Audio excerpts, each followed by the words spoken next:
So you think, oh, I got this TED Talk, I'm on a big stage, great. But you actually have to be, as a person, probably to be successful at it, very humble to be able to take the feedback and take the criticism. Well, yeah, it was humbling. Absolutely. Because I know several hundred people on my list showed up for my practice session.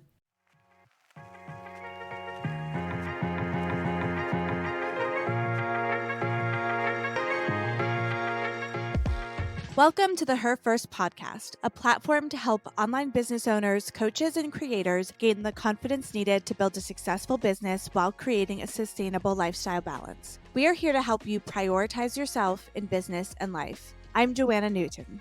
And I'm Michelle Puolani. In this podcast, along with the Her First Collective, you can engage in the challenges women face in business, ways to increase your impact or income online, and how to make it all work while launching, scaling, or maintaining. Spoiler, it's not about perfectionism, hustling, or a copy-paste methodology. Let's dive in. Today's episode is all about TED Talks, as I'm talking to the founder of Therapy That Works, Dr. Diane Gehart. Now, Diane was actually our first ever guest on our podcast, and she recently gave a TED Talk, and today we're going to talk all about it. Welcome back, Diane. Thank you so much for having me. I'm excited to be here. Well, I'm so excited to talk about TED Talks today because for so many people, especially in our space as like online business owners, entrepreneurs, course creators, and coaches, this is like a bucket list item for people, like to land a TED Talk. Can you tell me about how you got this opportunity? It started with an email, and someone actually saw my YouTube videos, who is a TED Talk consultant, has an online class on how to do a TED Talk, reached out to me and offered to do a free, consultation with me. And I looked at their site, sounded interesting. And I get so many of these, I normally blow them all off. But I don't know, it was something about, I think the fact that it looked like they had done real research to find me, like they had actually listened to my videos. I said, okay, if they'd worked that hard to find me and screen me, I am going to go ahead and just meet with them for free. And I registered for the course, and I got to meet with them. And yeah, so that's how I got started with it, really. But it was something. I have a friend, and we joke, because she's been saying this for years. Diane, you need to do a TED Talk. Diane, you need to do a TED Talk. So the seed had been planted. It is a bucket list item for me, I think, as a lot of people have the same, kind of whimsical thought. And so when it appeared in my inbox and everything seemed to align, I just went for it. I love that. That's so cool. And one thing we talk about on this podcast, and I talk a lot about when I do consulting, is that putting yourself out there gets you opportunities, right? You have this YouTube channel, you share your knowledge all of the time out there in the world. And sometimes if you're a creator, now you have a pretty good sized YouTube following, but if you're a small creator, sometimes you probably feel like, is anybody listening? Is anybody paying attention? Well, people are looking for people who create content to give them more opportunities, right? So if you're out there creating content, creating things, putting yourself out there will get you opportunities, right? And then those opportunities will get you bigger opportunities, and so on and so forth. And I think it's just so great that this came as a part of your YouTube channel. Yeah, absolutely. Absolutely. So I know that a lot of preparation must go in to doing a TED Talk. Can you talk to us about what that sort of preparation is like? I'm sure so many people are thinking, like, how do you write a TED Talk? How do you practice a TED Talk? You could probably write a whole book about this. Yeah, it's a lot. And it's even more than I thought it was going to be. So I have been a professor for 27 years, and I have spoken at professional conferences for over 30 years. I do a ton of professional speaking. I do keynotes. I do multi-day events. Training psychotherapists is kind of my area of focus. So I have spoken a lot. I've given literally hundreds and hundreds of presentations, and I have my YouTube channel that I've had for a decade. So I'm like, okay, certainly TED Talk's the next level. It's like one step up from a keynote, and I've done lots of those. But boy, this was a whole different ballgame. It is not for the faint of heart, and it is not a casual endeavor.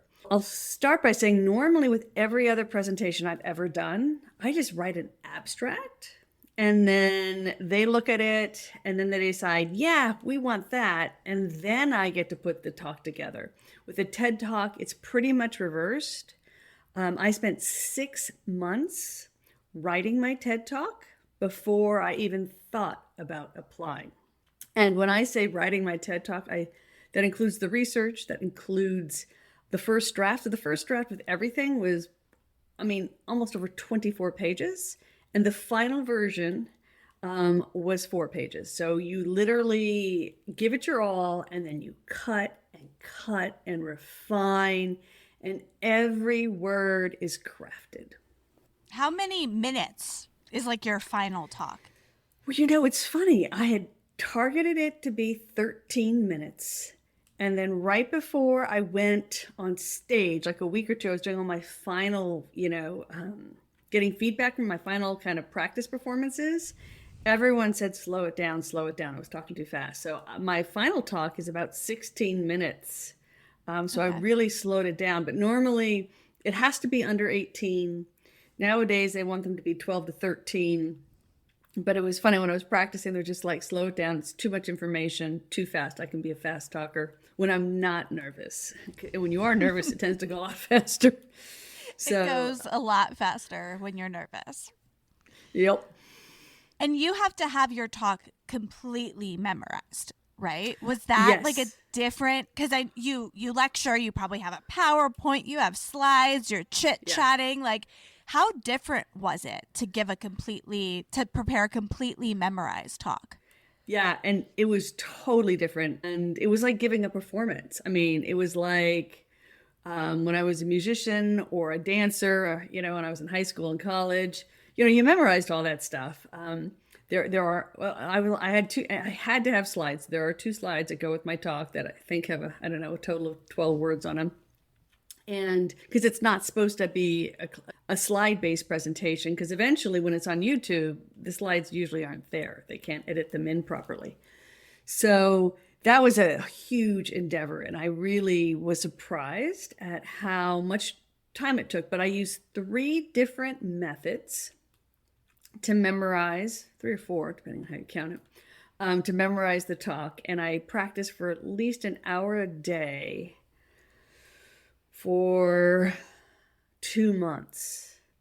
So it was a lot of practice and rehearsal. So first, my TED Talk coach, she used something called a binaural beat, which is this low kind of beat thing in the background that's supposed to kind of help you memorize. And I recorded myself doing the speech.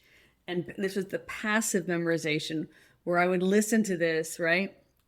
And while I was walking, exercising, cooking dinner, folding laundry, that sort of thing, it's just like constantly playing to kind of get it into your subconscious, was the first phase. And then in the next phase, we color coded it. And as I was doing that, there were certain lines that it truly went into your subconscious. It was kind of amazing. And then there are other ones where I was just stumbling and I couldn't remember it. But we broke it into 7 parts, and each one was color coded for the second phase. And so then I'd listen to the recording, follow along with the script.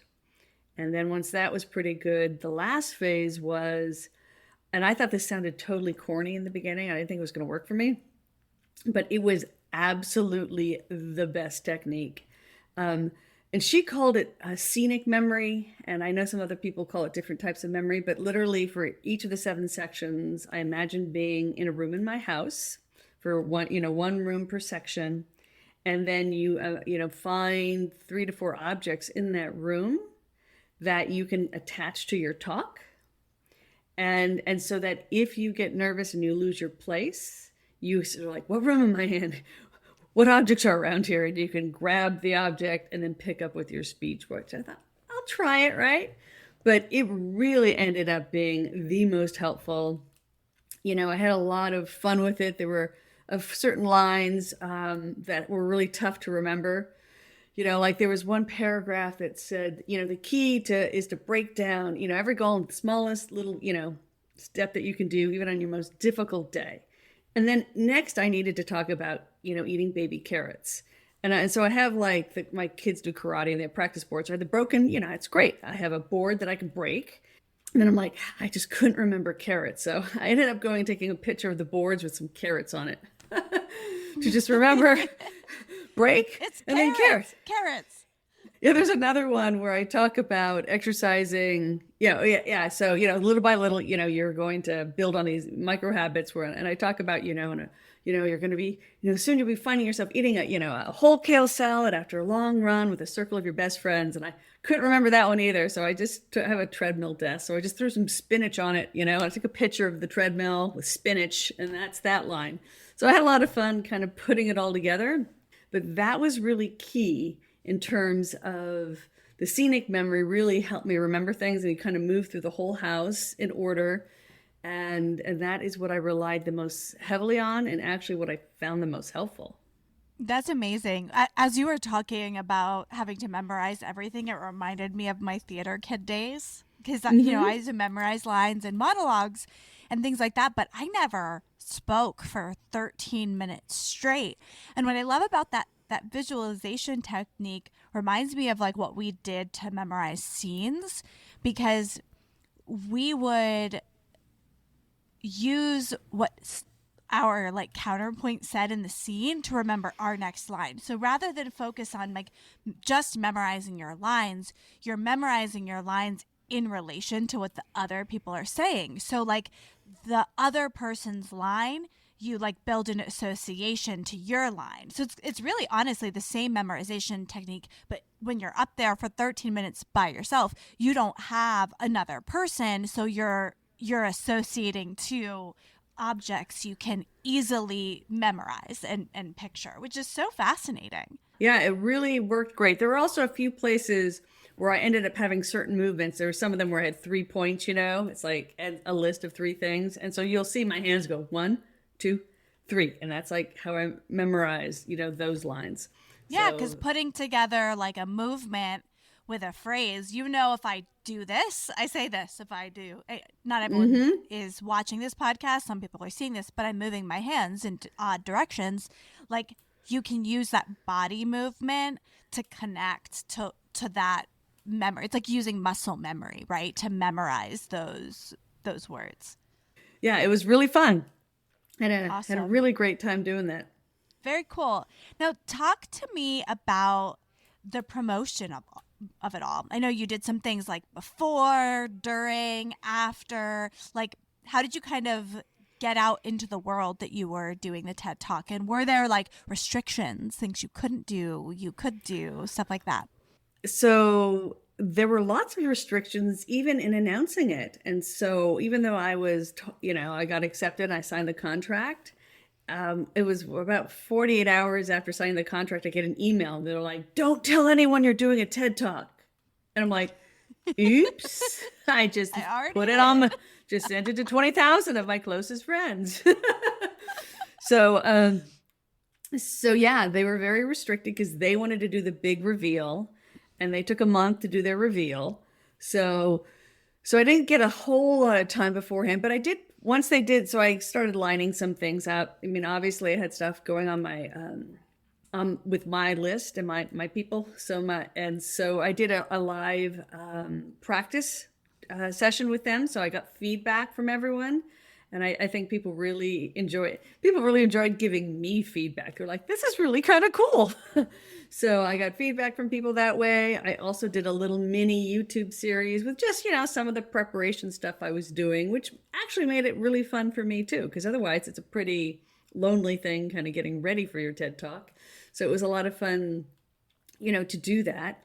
And so my TED Talk is supposed to be out any day now. And so once it's out, I'll be doing some more live events, that I'll, notify people on my mailing list or a YouTube channel. I'll be partnering with some other, folks kind of like yourself to just talk about, the talk, get feedback from, other people, other professionals about how this talk, what they think about the talk, whether it resonates, what works, what doesn't, to promote it that way. So yeah, so those are some of the things I'm doing to promote it.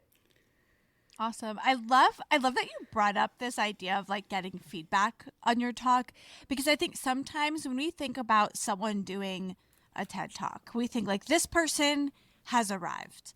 They have it all together, right? They don't need support. They got this opportunity because they're a perfect public speaker. They have everything together. But throughout your process, you had a coach, you had someone helping you had someone, giving you feedback on the actual content, helping you memorize it. And then you put it out in the world to get feedback from peers or just people right? To get that, it's almost kind of very humbling. So you think, oh, I got this TED Talk, I'm on a big stage, great. But you actually have to be, as a person, probably to be successful at it, very humble to be able to take the feedback and take the criticism and adjust and go through that process. What was that like? Well, yeah, it was humbling, absolutely, because I did it I know several hundred people on my list showed up for my practice session, and different people had different reactions. And, some of it was like just how I moved in my shoes didn't seem natural, which is probably very true. I hadn't worn heels because of the pandemic for very long. These were like 4-inch stilettos. I'm like, yep, a little rocky on those. I did it in front of my son's 5th grade class, and I handed them the script. And I said, let me know if I forget any lines. And so my kids actually spotted me every single night. It's funny. Both my kids are black belts. One's 11, one's 14. And so 3 times a year before they got their black belts, we would do these.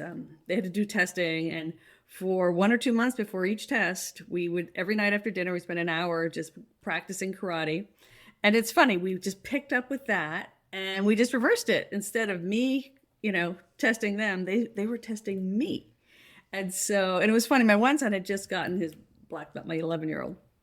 So my 2 boys would sit there with the script and they would let me know which, where I stumbled or, if I missed a section, because there were about 32 paragraphs. And it's easy to miss one of those when you're going through it. So my kids were spotting me, which really, I think, helped build their confidence. And I think having them see how hard I actually had to work to memorize it, which just kind of normalizes a lot of the work they have to do. Because one of my kids just had to play the month after, right? So he had to memorize all of his lines. And so, it just kind of gave a template for people don't just arrive on stages and have this flawless talk. And I think they really enjoyed reversing roles for once and giving me corrective feedback. Yeah. I love that you involved your children in that. That's so cool for them to see their mom doing this, right? And seeing them out in the world. And I think too many times we, expect mothers to just be mothers, right? Mm-hmm. And we say, if you're not putting everything into your children and supporting their dreams, then you're not doing your job as a mother. But actually, families should support each other, and teaching your children to support someone else in their dream is also such an important life skill, right? They're going to encounter people all of the time that they support, and then sometimes people are supporting them. And that's a really cool piece that I didn't even think about, in the process. Well, I actually took them with me because I'm a single mom. And, my mom actually passed away 6 weeks before my talk. So it was and there was a point where I'm like, I got the acceptance to do it. And then my mom went into the hospital and she was gone 18 days later. It went really fast. It was really difficult. And I had to ask myself, am I going to accept this? Because once, and go through with it. And so it was an interesting time. So I ended up taking the boys with me because there was no one to really leave them with. And it was like the best experience for them. They just loved it. They were so excited. They're like, oh my God, Mom's doing a TED Talk. I got to be there. So we had to fly up to Canada from Los Angeles. So it was in the middle of winter. It was, January 27th was my talk. And so we flew all day, and then we took a train for 3 hours. We arrived and there's 6 feet of snow, right? and they were in the theater with me for 8, 10, 12 hours at both days that we were there, because there were always 2 rehearsals before the live events at night. So it was these monster long days. But it was so beautiful because they became, and it was run at a university campus. So there was these teams of college students mostly. I mean, the tech team, were hired professionals, but they were just hanging out with the college students. I remember right before my actual talk on the second day, I'm like, okay, I've got about an hour to go. Let's go rest at the hotel. They're like, Mom, you go back to the hotel. We're going to hang out with the guys. Like, oh my God. They were trying to join the Minecraft server for Queen's University because the clubs were out. They're like, why can't I join their Minecraft server? I'm like, probably not age appropriate. But they had a great time. They're on the stage with the TED letters. We got all these cute little pictures, and they're just like crossing their fingers, helping me. And my son actually is the one who got all the good pictures and for my live practice runs. So my son has most of the pictures I have from the TED Talk, or actually the best ones I have are from my son, from the rehearsal, actually. So it was really nice, and they were very excited for me, and you could see their relief when I was done that it went okay. They're like, Mom, you really did okay. It was great. So it was a really special family experience. That's amazing. If you're listening and not watching, I have the biggest smile on my face. Like, this is such like a lovely, heartwarming story, and for your children, I just think what a great experience for them. It's a great experience for you, but think about what you're teaching them about going after your dreams, about doing things that are hard, about preparing for things that are hard.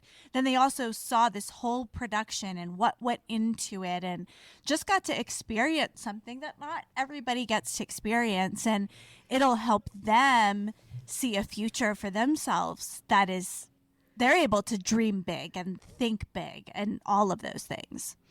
Yeah, and I actually had mothers from my son's 5th grade class who said that my practice TED Talk made such a huge impression on their child, just in dreaming and thinking about what they can do, and just even understanding, what type of hard work really goes into. I mean, a TED Talk is a performance, and we make it sound like it's a casual conversation, but boy, we work really hard to make it sound like a casual conversation.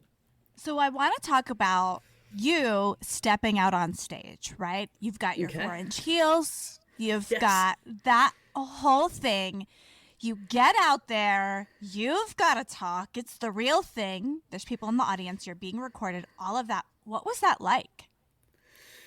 It was intense. And, I will tell you, when I saw the video, I was a little disappointed. The first half, I can tell I'm a little nervous. It's not horrible. I stumbled on 3 different lines. I mean, that's the honest to God truth. I was like, ugh. So I did go and get some editing, so it's a little smoother than the original. But the second half, I'm in like full flow mode, and it's really, I love that half. So if you watch my talk, go to the second half. That's the better half. Go to the second half. But that said, it was, I'm on the stage, it's so bright, you can hardly see the audience, right? And it's intense, you're just, the adrenaline's pumping, the lights are blaring, you're wanting to remember your lines and trying to go slow enough that you don't rush, go slow. And so doing that little self-talk and just praying to God. My biggest fear was I wanted to hit, all of the sections. I didn't want to miss a section. With 32 sections, there are a few places where it was easy to skip. It's funny, when I got super theoretical or conceptual, those were the sections. It's when you had something concrete like carrots, and kale. I remembered those sections because there was a real noun there. So I was worried about missing one of those sections. But yeah, when I watched the video, I can see the second half. I can, you can see the flow. You can see I had it was fun. It was fun. Yeah. So got to finally relax into it. Yeah. And the first time you do anything is always the scariest. Like, I even remember like the first podcast episode that Michelle and I filmed, even though no one's watching us, you get like jitters. Like, it makes you a little nervous because you're doing something you've never done before. And then the more you do it, the like less nervous you get and the more relaxed into it. I'd imagine if you gave a similar style of talk again, where you had to memorize it, get on a stage with big lights and all of those things, your performance would be that much better, right? Because you had this experience. Yeah, correct. Absolutely. So yeah, it was nice to see that I did eventually relax into it. I'm sure the next time I would hopefully start in a more relaxed place. But it was intimidating for me, and there's not a lot that intimidates me, but that red dot stage, man. It just did it for you. But like, you have to do those things, right? I always think about how, we've talked about this on the podcast before, but if, if you get every opportunity you try for, if you do every single thing that you ever try perfectly without a hitch, then you're not like reaching high enough, right? You're not reaching your full potential because you're not stretching yourself in that way. And so stretching is how you learn, how you grow, how you get bigger opportunities, how you get on bigger stages, right? You have to be on, one stage first to get on the next one. And so I can't wait to watch it. And I know you said it's coming out this week, which means I haven't gotten a date yet, but it should Okay. be, it should be hopefully sometime in the end of April here, 2024. Okay. So I think that it will likely be out by the time this podcast episode is out. So we will, assuming it is out, link it in the description of the video. So for everyone listening, you can go watch the actual talk after hearing Diane talk all about her experience. I'd love to know, before we start to wrap up, is there anything else, any sort of story or tidbit or life lesson that you learned during your TED Talk that you'd like to share? Well, you know what I'm going to share, because in my TED Talk, I talk about micro habits and kind of I don't know if it's ironic or paradoxical, I can't even think, but I wrote my TED Talk 5 minutes a day during that 6-month period. So I actually used the technique that I teach in the talk to promote mental health. I actually used it to draft the TED Talk, and including during the research. I mean, I just set a timer for 5 minutes right after breakfast. I take 5 minutes, work on the talk, and then go about my super busy day. Next day, I kept doing it. And so I talk about using those micro habits to promote mental health, but I actually use it to write my books and to write my TED Talk.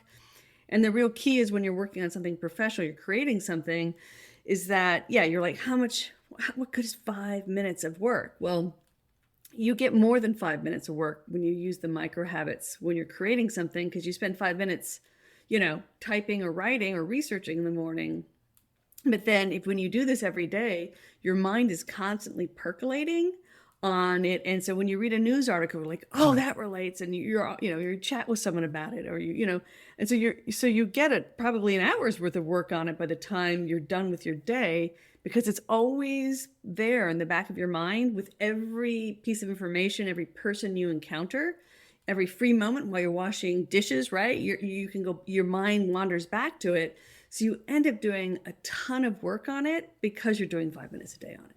That's so cool. And I'm so excited to dig more into those habits, which is the perfect segue, because in a couple of weeks, we'll be releasing an episode where Diane's going to talk all about the actual content that she talked about during her TED Talk, which is all about micro habits to promote your mental health. I'm so excited to learn about that, and you'll have that in our next episode. We'll also put all of the information about Diane, like where you can find her online, her TED Talk, assuming it's available, below in the show notes. Thank you so much, Diane, for being here, and we'll catch you again. Thank you so much for having me. This was so much fun. Thanks for tuning in. Find the link in the show notes to join us in the Her First Collective, a free Facebook group to discuss the podcast, ask questions of our guest experts, and network with a group of female entrepreneurs who value collaboration over competition. Please subscribe, share, leave a review, and be sure to catch our next episode. What is one thing you can do today to prioritize you in business and life?